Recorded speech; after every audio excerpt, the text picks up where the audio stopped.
जय महेश जय जय भवेश, जय आदि देव महादेव विभो। किस मुख से है गुणातीत प्रभु, तव अपार गुण वर्णन हो।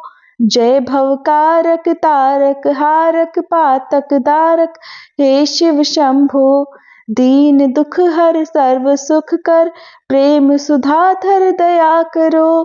पार लगा दो भव सागर से, बनकर कर्णाधार हरे। पार्वती पति हर हर शंभो, पाहि पाहि दातार हरे। ओम नमः पार्वती पते हर हर महादेव। आप सभी को महाशिवरात्रि की हार्दिक शुभकामनाएं।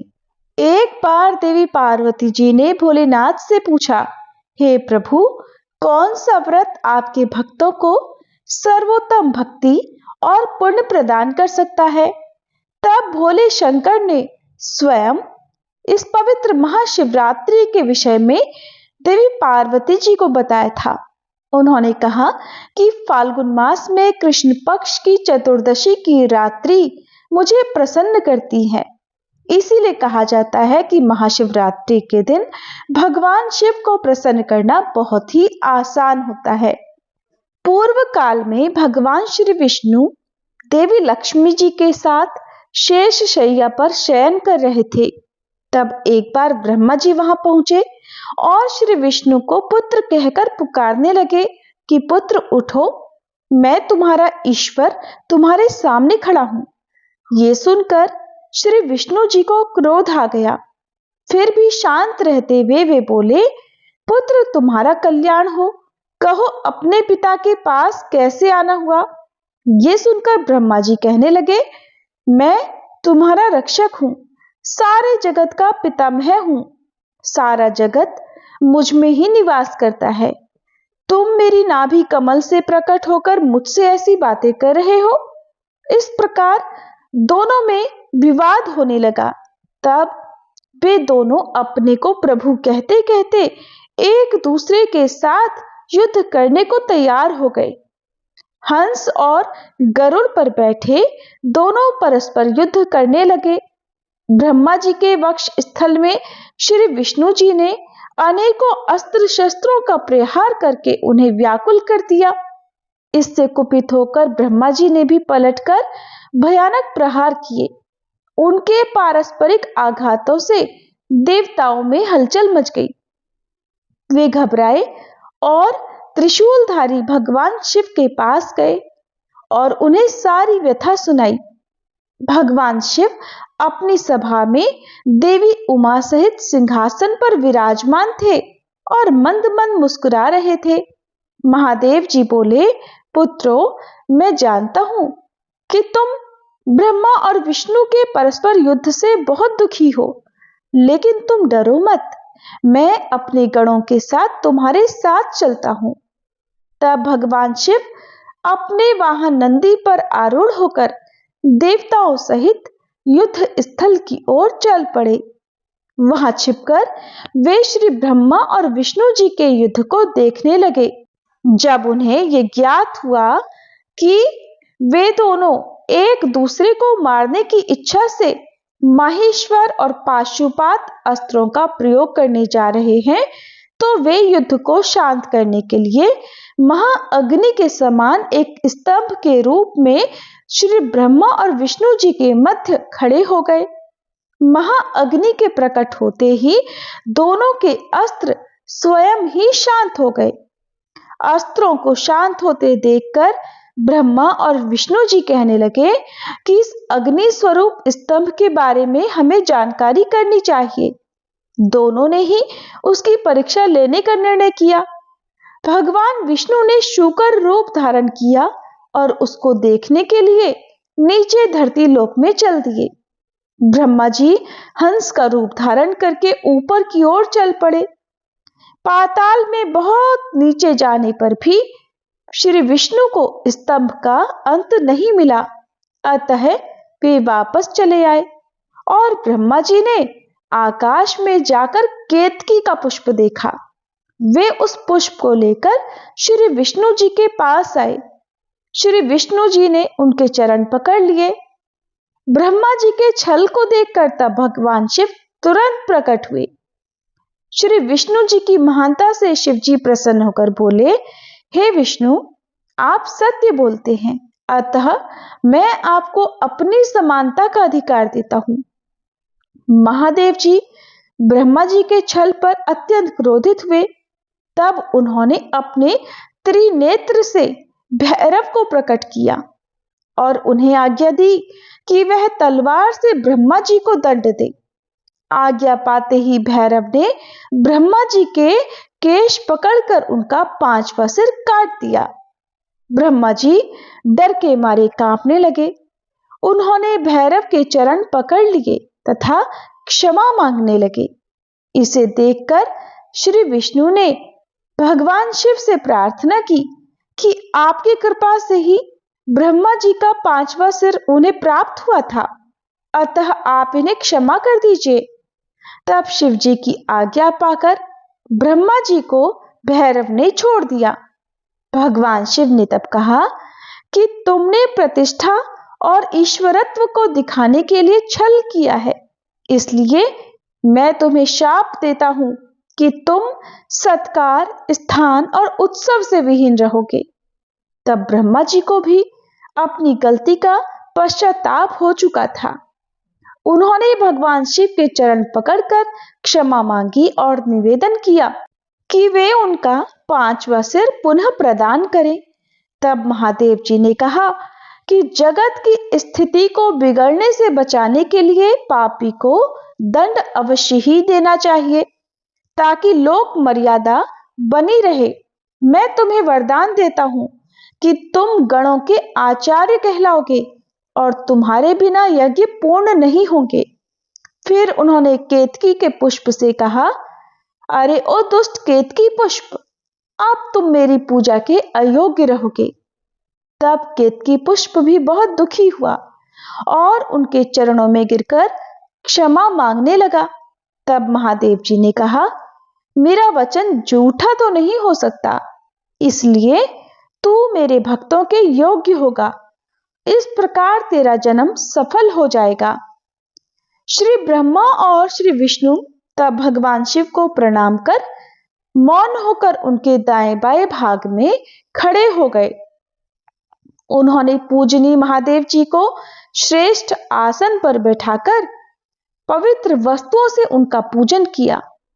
हार, नुपुर, केयूर, किरीट, मणिमय कुंडल, यज्ञोपवीत, उत्तरी वस्त्र, पुष्पमाला, रेशमी वस्त्र, हार, मुद्रिका, पुष्प, तांबूल, कपूर, चंदन और अगरू का अनुलेप, धूप, दीप, श्वेत छत्र, व्यंजन, ध्वजा, चंवर तथा अनेक दिव्य उपहारों द्वारा जिनका वैभव वाणी और मन की पहुंच से परे था, जो केवल परमात्मा के योग्य थे, उनसे श्री ब्रह्मा और श्री विष्णु ने अपने स्वामी महेश्वर का पूजन किया।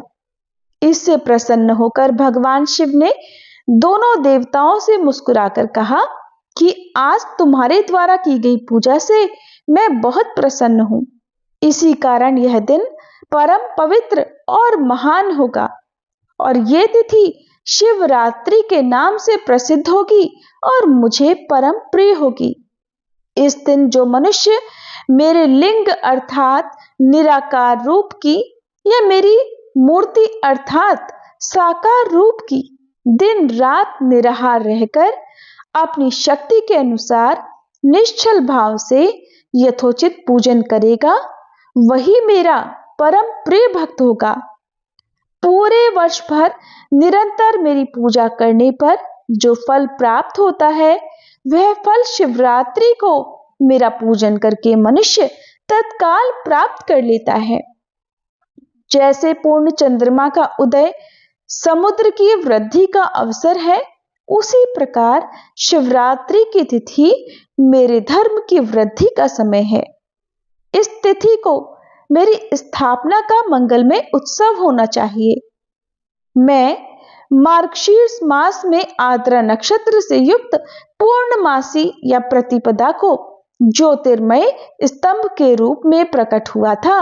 इसलिए जो भी मनुष्य देवी पार्वती जी सहित मेरा दर्शन करता है अथवा मेरी मूर्ति या लिंग की झांकी निकालता है, वह मेरे लिए कार्तिकेय से भी अधिक प्रिय है।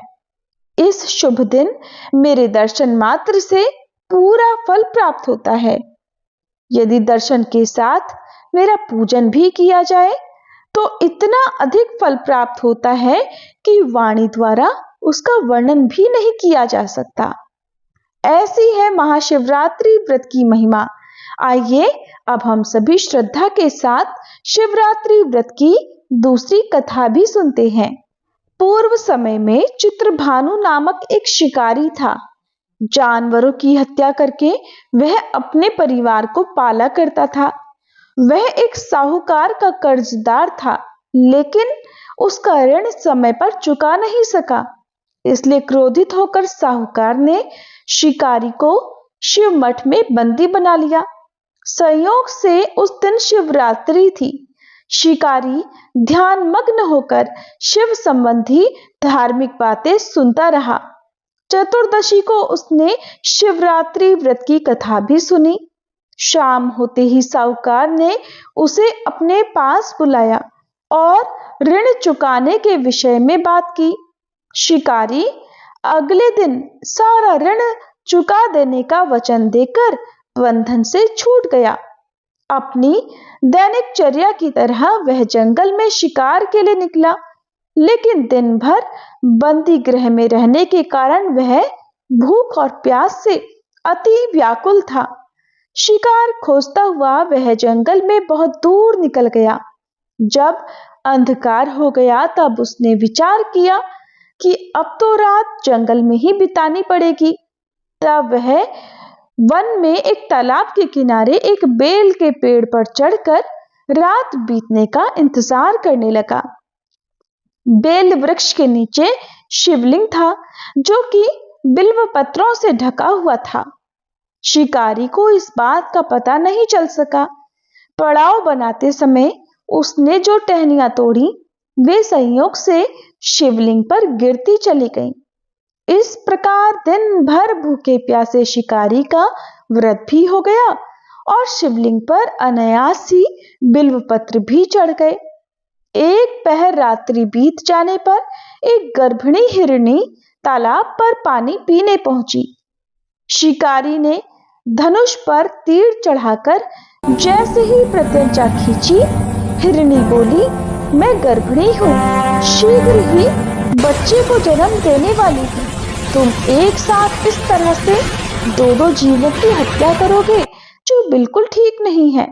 मैं बच्चे को जन्म देकर जल्दी ही तुम्हारे सामने प्रस्तुत हो जाऊंगी, तब तुम मुझे मार लेना। शिकारी ने गर्भिणी हिरणी की पुकार सुनकर प्रत्यंचा ढीली कर दी और हिरणी जंगली झाड़ियों में गायब हो गई। इधर प्रत्यंचा चढ़ाने और ढीली करने के समय कुछ बिल्व पत्र अनायास ही टूटकर शिवलिंग पर गिर गए। इस प्रकार शिकारी से अनजाने में ही प्रथम पहर का पूजन भी संपन्न हो गया। कुछ ही देर बाद एक और हिरणी उधर से निकली। शिकारी की प्रसन्नता का ठिकाना नहीं रहा। समीप आने पर उसने धनुष पर बाण चढ़ाया। तब उसे देखकर हिरणी ने विनम्रता पूर्वक निवेदन किया, हे शिकारी, मैं थोड़ी देर पहले ही ऋतु से निवृत्त हुई हूँ। कामातुर विरहिणी हूँ मैं और अपने प्रिय की खोज में भटक रही हूँ। मैं अपने पति से मिलकर शीघ्र ही तुम्हारे पास आ जाऊंगी, तब तुम मुझे मार लेना। शिकारी ने उसे भी जाने दिया। 2 बार शिकार को खोकर अब उसका माथा ठनका और वह चिंता में पड़ गया। रात्रि का आखिरी पहर बीत रहा था। इस बार भी धनुष से लगकर कुछ बेलपत्र शिवलिंग पर जा गिरे तथा दूसरे पहर की पूजा भी अनजाने में ही संपन्न हो गई। तभी एक अन्य हिरणी अपने बच्चों के साथ उधर से निकली। शिकारी के लिए यह स्वर्णिम अवसर था। उसने धनुष पर तीर चढ़ाने में बिल्कुल भी देर नहीं लगाई और वह उन पर तीर छोड़ने ही वाला था कि हिरणी बोल उठी, हे शिकारी, मैं इन बच्चों को इनके पिता के हवाले करके लौट आऊंगी, इस समय मुझे मत मारो। शिकारी सुनकर हंसा और बोला, सामने आए शिकार को छोड़ दूं? मैं ऐसा मूर्ख नहीं। इससे पहले भी मैं 2 बार अपना शिकार खो चुका हूं और मेरे बच्चे भी तो भूख प्यास से व्याकुल हो रहे होंगे। उत्तर में हिरनी ने फिर कहा, जैसे तुम्हें अपने बच्चों की ममता सता रही है, ठीक वैसे ही मुझे भी। इसलिए हे शिकारी, मेरा विश्वास करो, मैं इन्हें इनके पिता के पास छोड़कर तुरंत लौटने की प्रतिज्ञा करती हूं।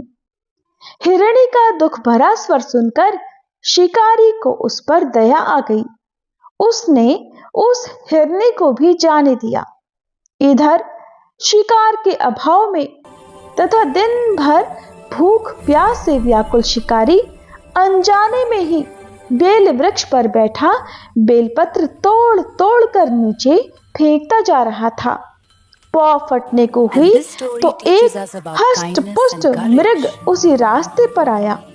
अब की बार तो शिकारी ने सोच लिया था कि चाहे कुछ भी हो जाए, वह अपना शिकार अवश्य करेगा। इधर शिकारी की तनी प्रत्यंचा देखकर वह हिरण विनीत स्वर में बोल उठा, हे शिकारी, यदि तुमने मुझसे पहले आने वाली 3 हिरनियों और उसके छोटे छोटे बच्चों को मार डाला है, तो मुझे भी मारने में बिल्कुल देर मत करो, ताकि मुझे उनके वियोग में एक क्षण का भी दुख सहना ना पड़े, क्योंकि मैं उन हिरनियों का पति हूं। और अगर तुमने उन्हें जीवन दान दिया है, तो कृपया मुझे भी कुछ क्षण का जीवन देने की कृपा करो। मैं उनसे मिलकर तुम्हारे सामने जल्दी ही उपस्थित हो जाऊंगा। हिरण की यह बात सुनते ही शिकारी के सामने पूरी रात का घटनाचक्र घूम गया। उसने सारी कथा उस हिरण को सुना दी। तब हिरण ने कहा, मेरी तीनों पत्नियां जिस प्रकार प्रतिज्ञा करके यहां से गई हैं, मेरी मृत्यु होने से वे अपने धर्म का पालन नहीं कर पाएंगी। इसलिए हे शिकारी, जैसे तुमने उन्हें विश्वास पात्र मानकर छोड़ा है, वैसे ही मुझे भी जाने दो, और मैं उन सब के साथ तुम्हारे सामने शीघ्र ही उपस्थित हो जाऊंगा। मैं तुम्हें वचन देता हूं। उसकी बात सुनकर शिकारी ने उसे भी जाने दिया। इस प्रकार प्रातः हो आई। इस प्रकार उपवास, रात्रि जागरण तथा शिवलिंग पर बेलपत्र चढ़ने से अनजाने में ही शिवरात्रि की पूजा भी पूर्ण हो गई। पर अनजाने में ही की हुई पूजन का परिणाम उसे तत्काल मिल गया और उस शिकारी का हिंसक हृदय निर्मल हो गया।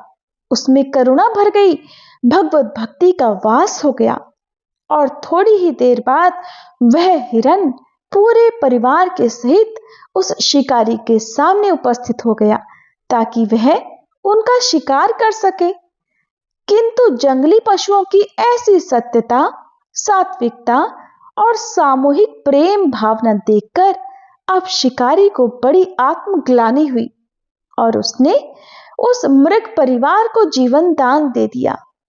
अनजाने में शिवरात्रि के व्रत का पालन करने पर भी शिकारी को मोक्ष की प्राप्ति हुई और जब मृत्यु काल में यमदूत उसके प्राणों को ले जाने आए, तब शिव गणों ने उन्हें वापस भेज दिया तथा शिकारी को वे सम्मान सहित अपने शिवलोक में ले गए। और भगवान शिव की कृपा से ही अपने इस जन्म में वह राजा चित्रभानु अपने पिछले जन्म को याद रख पाए तथा महाशिवरात्रि के महत्व को जानकर उसका अगले जन्म में भी पालन कर पाए। हर साल ही भोले भंडारी के भक्त धार्मिक स्थलों से गंगा जल से भरी कांवड़ लेकर पैदल यात्रा करके अपने अपने घर वापस लौटते हैं। इसी सफर को कांवड़ यात्रा कहा जाता है। ऐसे ही भोलेनाथ के एक भक्त भोला राम ने सावन महीने के पहले सप्ताह हरिद्वार से जल लेकर बाबा विश्वनाथ वाराणसी की तरफ पैदल यात्रा करने का निश्चय किया। ये कांवड़ यात्रा आज तक की सबसे लंबी दूरी की यात्रा बनने वाली थी। भोला राम के इस ऐलान से आसपास के गांव में खलबली मच गई, क्योंकि भोला राम शारीरिक तौर पर बहुत ज़्यादा मजबूत नहीं था, कमज़ोर था, लेकिन फिर भी उसने इतना बड़ा संकल्प कर लिया था कि जहां बड़े बड़े बलशाली भी घुटने टेक दें। जब भोला राम के परिवार वालों को ये बात पता चली तो उन्होंने उसे समझाने की बहुत कोशिश की कि तुम्हारे बस की नहीं है इतनी लंबी दूरी की पैदल यात्रा करना, तुम अपने संकल्प को तोड़ दो। लेकिन भोला राम का संकल्प अटूट था। उसने ठान लिया था कि अब उसका साथ चाहे कोई दे या ना दे, वो तो कांवड़ लेकर अकेला ही जाएगा। भोला राम की कांवड़ को सजाने के लिए गांव के बहुत सारे लोग वहां पर आ गए। सभी भोला राम का उत्साह बढ़ाने लगे। हालांकि भोला राम को अपने भोले भंडारी पर पूर्ण विश्वास था, इसीलिए तो वह इस विश्वास के आधार पर ही कांवड़ यात्रा के संकल्प को छोटा ही समझ रहा था। दरअसल वो पहली बार महाकाल की कांवड़ यात्रा में हिस्सा लेने जा रहा था और उसे इस बात का बिल्कुल भी अंदाजा नहीं था कि इस सफर में उसके सामने कितनी मुसीबतें आने वाली हैं। अब भोला राम अगली सुबह अपनी कांवड़ यात्रा अकेले ही प्रारंभ करता है।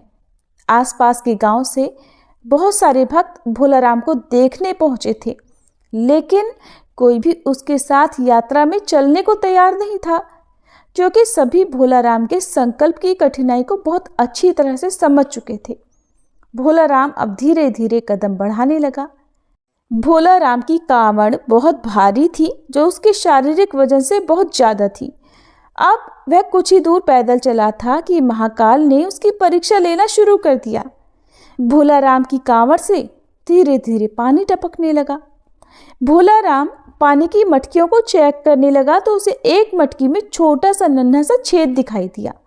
उसने उस छेद को बंद करने की बहुत कोशिश की, लेकिन उसके पास ऐसी कोई भी वस्तु नहीं थी जिससे कि उस पानी की धार को वो रोक सके। अब कुछ भी हो, वह तो भोलेनाथ का नाम लेकर आगे बढ़ने लगा। अचानक उसे रास्ते में एक मजदूर दिखाई दिया जो सड़क बनाने के काम में लगा हुआ था और वह आग के पास खड़ा होकर डामर गर्म कर रहा था। भोलेनाथ को एक उपाय सूझा। वह मजदूर के पास जाकर थोड़ा सा डामर लेकर मटकी के छेद में लगाने लगा और डामर लगते ही पानी टपकना बंद हो गया। भोला राम उस मजदूर को धन्यवाद देते हुए आगे बढ़ गया। अब समस्या का समाधान हुआ तो भोलेनाथ का उत्साह दोगुना हो गया। अब उसकी यात्रा की जो गति थी वो भी बढ़ चुकी थी। उसके अंदर एक नया उत्साह आ चुका था। चलते चलते लगभग 4 घंटे बीते। 4 घंटे की यात्रा होते ही भोले राम बहुत थक गया और सड़क के किनारे एक पेड़ की ठंडी छांव में बैठ गया। भोला राम अपने साथ कुछ खाने पीने की सामग्री भी रख कर लाया था, जिसे निकाल कर वह खाने लगा। खाने के बाद उसे थकान हुई थी तो नींद आ गई और वह पेड़ से टिककर सो गया। उसी सड़क से 2 राहगीर गुजर रहे थे। अचानक उनकी नज़र भोले राम पर पड़ी। वह पेड़ से टिका हुआ सो रहा था और उसकी बगल में एक थैला और कांवड़ भी रखी हुई थी। वे दोनों राहगीर दरअसल आदतन अपराधी थे। राह चलते लोगों को लूटना उनका काम था। भोला राम का थैला चोरी करने के विचार से दोनों उसकी तरफ दबे पांव बढ़ने लगे। फिर उन्होंने भोला राम के थैले में जो कुछ पैसे और उसकी यात्रा में काम में आने वाली ज़रूरी वस्तुएं रखी थी, तो उस वस्तुओं से भरा हुआ थैला उठाया, लेकिन दहशत से उनके पांव कांपने लगे, क्योंकि थैला उठाते ही भोला राम के सर के ऊपर एक बहुत बड़ा विशालकाय सांप फन फैलाए खड़ा हो गया। इतने भयानक सांप को देखकर वो दोनों लुटेरे थैला वहीं छोड़कर दबे पांव भाग गए। भोला राम को सोते हुए इधर पूरी रात बीत गई। उसे इस घटना की भनक तक नहीं लगी और अगली सुबह जब उसने उठकर देखा तो उसका थैला थोड़ी दूर पर पड़ा हुआ था। तो उसे समझ में आ गया कि शायद किसी ने उस थैले को चुराने की कोशिश की थी, लेकिन उसे आश्चर्य हुआ कि चोरों ने थैला क्यों छोड़ दिया। बिना कोई भी सामान चोरी किए वो सब कुछ ऐसे ही क्यों छोड़कर चले गए।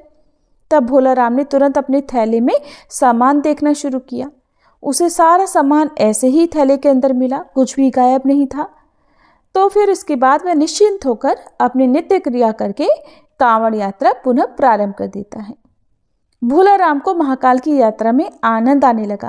पैदल ही चल रहा था, बस रास्ते भर भोलेनाथ को याद करता हुआ, भजन गीत गाते हुए, गुनगुनाते हुए वो अपनी कांवड़ यात्रा को शुरू कर रहा था। भोला राम को रास्ते में कांवड़ ले जाते देख बहुत सारे श्रद्धालु खाने पीने की वस्तुएं और उसे पैसे आदि भेंट करने लगे। भोला राम को इस तरह सफर करते हुए 8 दिन बीत चुके थे और अभी तक उसने केवल आधा ही सफर तय किया था। रास्ते भर बारिश की बूंदें भोला राम को थकान का एहसास नहीं होने दे रही थी। अभी तक तो भोला राम को सफर में कोई खास परेशानी का सामना नहीं करना पड़ा था, लेकिन अब उसकी मुसीबत बढ़ने वाली थी, क्योंकि जो बारिश धीरे धीरे बरस रही थी अब वो तेज होने वाली थी और यहाँ नदियों का जलस्तर भी बढ़ रहा था। और अभी भोला राम को पैदल चलते हुए रास्ते में कई नदी नाले पार करने थे। भोला राम शारीरिक रूप से कमजोर जरूर था, लेकिन उसके हौसले बुलंद थे। महाकाल की भक्ति ने उसे ऐसी हिम्मत, ऐसा साहस दिया था कि वो अपनी कांवड़ यात्रा को बिना किसी बाधा के, बिना किसी विघ्न रुकावट के पार करता जा रहा था, आगे बढ़ता जा रहा था। अचानक भोला राम को लोगों की भीड़ दिखाई पड़ी, तो उसने पास जाकर देखा तो हैरान रह गया, क्योंकि नदी का जो पुल था वो टूट चुका था और आगे जाने का जो एकमात्र रास्ता था अब वो रास्ता बंद हो चुका था। और जब तक पानी सामान्य स्तर से कम नहीं हो जाता तब तक उस रास्ते को पार करना नामुमकिन था। भोला राम मन में विश्वास लेकर, भोलेनाथ का आसरा लेकर, कांवड़ लेकर सड़क पर ही बैठ गया और फिर पानी नीचे उतरने का इंतजार करने लगा। उसे बैठे 4 घंटे हुए थे कि अचानक एक एम्बुलेंस आकर खड़ी हो गई। एम्बुलेंस के अंदर एक मंत्री को ले जाया जा रहा था, लेकिन पुल टूटने के कारण उस एम्बुलेंस को भी वहीं पर रुकना पड़ा। लेकिन जैसे ही मंत्री के काफिले को पुल टूटने की खबर मिली तो उन्होंने मंत्री के लिए हेलीकॉप्टर भेज दिया और हेलीकॉप्टर पहुंचते ही मंत्री जी के साथ साथ वहां बैठे लोगों को भी नदी के उस पार जाने का मौका मिल गया। और उन्हीं लोगों के बीच में था भोला राम भी, जो अपनी कांवड़ लेकर हेलीकॉप्टर में बैठ गया और नदी पार कर ली। भोला राम मन ही मन भगवान को धन्यवाद करने लगा और उसने अपना सफर जारी रखा। कुछ दूर आगे चलने के बाद भोला राम को गांव के किनारे पहाड़ी के ऊपर एक छोटा सा मंदिर दिखाई पड़ा। उसने सोचा चलो उस मंदिर में दर्शन करके आते हैं, तो वो अपनी कांवड़ कंधे पर उठाए मंदिर की तरफ जाने लगा। मंदिर थोड़ा ऊंचाई पर था, उसे ऊपर चढ़ने में परेशानी हो रही थी, लेकिन भोला राम पेड़ की शाखाएं पकड़कर मंदिर के द्वार तक किसी तरह पहुंच ही गया और फिर अपनी कांवड़ को मंदिर के बाहर रखकर उसने मंदिर के अंदर प्रवेश किया। अंदर पहुंचते ही उसे एक साधु ध्यान में बैठे हुए दिखाई दिए। भोला राम की आहट से उनकी आंखें खुल गईं। वो भोला राम को उसके नाम से बुलाते हुए कहने लगे कि भोला राम लाओ पानी मुझे दे दो, मुझे बहुत जोर से प्यास लगी है। अब ये बात सुनकर भोला राम को बड़ा आश्चर्य हुआ कि ये साधु उसका नाम कैसे जानते हैं। फिर कहने लगा मैं मटकी में जल लाया हूँ। और भोला राम तुरंत साधु के सामने हाथ जोड़कर खड़ा हो गया। कहने लगा बाबा आप तो अंतर्यामी लग रहे हैं, आप तो सब कुछ जानते हैं कि मैं कांवड़ के लिए पवित्र जल लेकर जा रहा हूँ, जिसे मैं अपने भोलेनाथ को अर्पित करूँगा। और अगर मैंने ये आपको दे दिया तो मेरे पास वहाँ ले जाने के लिए कुछ भी नहीं बचेगा। और वैसे भी बाबा रास्ते में बहुत सारा जल तो गिर चुका है, मैं क्षमा चाहूँगा, मैं आपको जल नहीं दे सकता। ऐसा कहकर भोला राम मंदिर से बाहर आ गया और अपनी कांवड़ लेकर पहाड़ के नीचे उतर गया। भोला राम कच्चे रास्ते से आगे बढ़ने लगा। थोड़ी ही दूर पर उसे एक गांव दिखाई दिया और जैसे ही वह उस गांव के नजदीक पहुंचा वहां पर कुछ लोग बैठे हुए दिखाई दिए। सभी भोला राम को कांवड़ ले जाते देख उसके पास पहुंच गए। गांव के लोग अब भोला राम को खाने पीने की वस्तुएं भेंट करने के लिए आगे बढ़े, लेकिन भोला राम ने उन्हें सबको रोक दिया।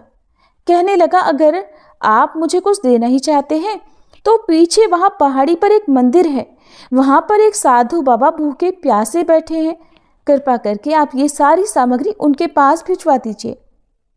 गांव के लोग भोला राम को हैरान होकर देखने लगे।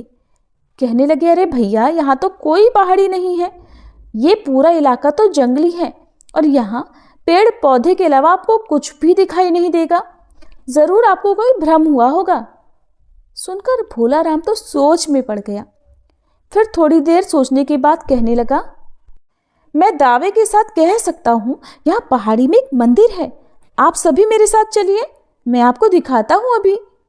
और फिर भोला राम सभी को लेकर पहाड़ी को खोजते हुए चलने लगा। लेकिन उसे कुछ दूर आते ही एहसास होने लगा कि वो गलत रास्ते पर जा रहा है, क्योंकि बहुत देर चलने के बाद भी उसे वो पहाड़ी दिखाई नहीं दे रही थी और ये रास्ता भी उसके लिए अनजाना सा लग रहा था। तो वह गांव वालों से तुरंत कहने लगा कि आपके गांव में आने वाला कोई और दूसरा रास्ता भी है क्या? तो गांव वालों ने मना कर दिया। अब सारे गांव वाले भोला राम को समझाने लगे कि आप भ्रमित नहीं हो। अरे भैया, ना तो यहाँ पर कोई पहाड़ी है, ना कोई मंदिर है, और इसके अलावा यहाँ पर कोई साधु भूखा प्यासा भी नहीं बैठा है। एक काम करो, आप अपनी कांवड़ यात्रा पुनः प्रारंभ करो। अभी आपका सफर लंबा है, थकान के कारण शायद आपको ऐसा आभास हो रहा होगा। भोला राम वहीं घुटने के बल बैठ गया और हाथ जोड़कर महाकाल का आह्वान करके जोर जोर से रोने लगा। रो रो कर कहने लगा, महाकाल, मैं आपको पहचान नहीं पाया, कृपया मुझे दर्शन दीजिए। मैं जानता हूँ भोलेनाथ कि साधु के वेश में आप ही थे। मैं आपके लिए जल लाया हूँ प्रभु, और मैं आपको जल पिलाए बिना यहाँ से नहीं जाने वाला। और कुछ ही देर में भोला राम के सामने से बड़े बड़े पेड़ों के पीछे अचानक पहाड़ी में मंदिर नजर आने लगा। गांव के सभी लोग उस मंदिर को देखकर हैरान रह गए। मंदिर दिखते ही भोला राम कांवड़ लेकर दौड़ पड़ा और दोबारा उसी मंदिर में प्रवेश कर गया। गांव के लोग पहाड़ी के नीचे खड़े होकर भोलेनाथ की ये सारी महिमा देख रहे थे। मंदिर रहस्यमय था, जिसे आज से पहले किसी ने नहीं देखा था। भोला राम ने मंदिर के अंदर पहुंचते ही साधु के सामने अपनी कांवड़ रख दी। तब साधु ने भोला राम से कहा, अब मेरे मस्तक में जल डालो। और जैसे ही भोला राम मटकी से साधु के सिर में जल डालता है, अचानक उसके सामने का सारा दृश्य बदल जाता है और वह वाराणसी की गंगा नदी के किनारे पहुंच चुका होता है। उसे कुछ समझ में नहीं आया, क्योंकि अभी यहाँ तक पहुँचने के लिए उसे 5 दिन का सफ़र और तय करना था, लेकिन वो तो सफ़र पलक झपकते ही पूरा हो चुका था। भोलेनाथ की इस महिमा को वो समझ चुका था। ये जानकर भोला राम की आंखों में आंसू आ गए और वह गंगा नदी के किनारे भोलेनाथ के ध्यान में बैठ गया। भोला राम की कांवड़ यात्रा स्वयं महाकाल ने संपन्न की थी और उसकी कांवड़ यात्रा पूरी होते ही भोलेनाथ की यह अद्भुत गाथा भी समाप्त होती है। आपको ये कथा कैसी लगी जरूर बताइएगा।